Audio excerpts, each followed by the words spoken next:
Chapter 12, The Parade.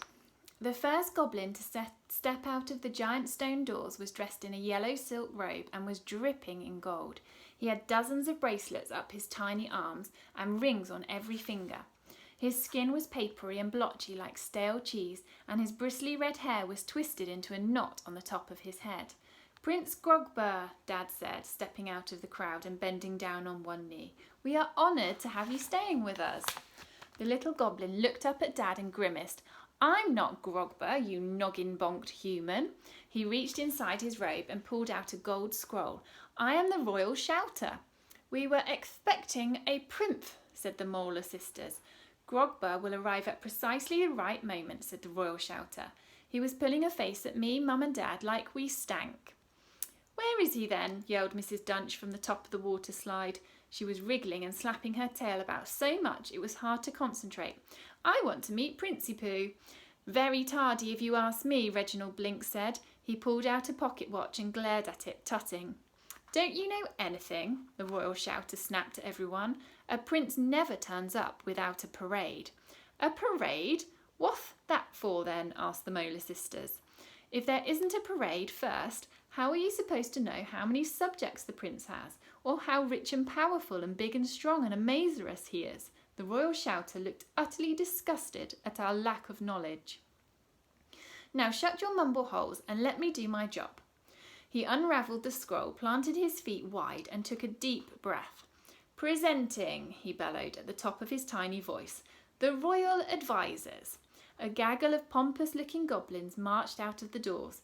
Each one was wearing grander robes than the last, and despite only being as tall as my knees, they made me feel nervous. "The Royal Sorcerers." Another gaggle of goblin witches and wizards wobbled out through the doors on tiny sandalled feet. Their robes were covered in strange symbols, and each of the wizards had a beard so long it dragged along the floor behind him. "Make way," they shouted, and threw handfuls of pellets on the ground that exploded with bright red smoke. "Make way."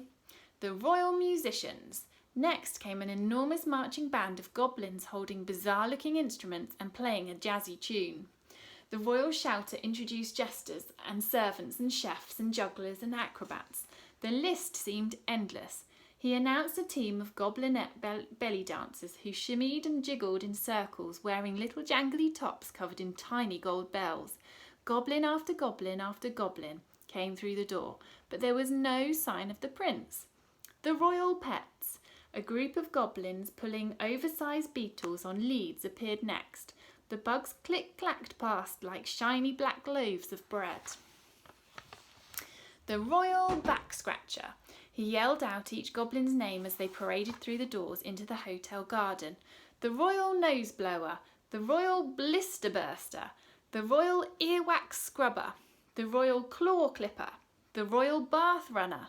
The Royal Toilet Flusher. The Royal Belly Button Fluff Unflufferer.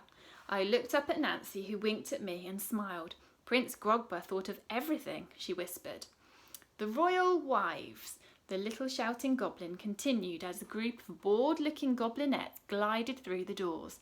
Their dresses were a mass of pearls and jewels and feathers, and their hairdos were piled on top of their heads. "Where are we going to put them all?" Mum whimpered under her breath.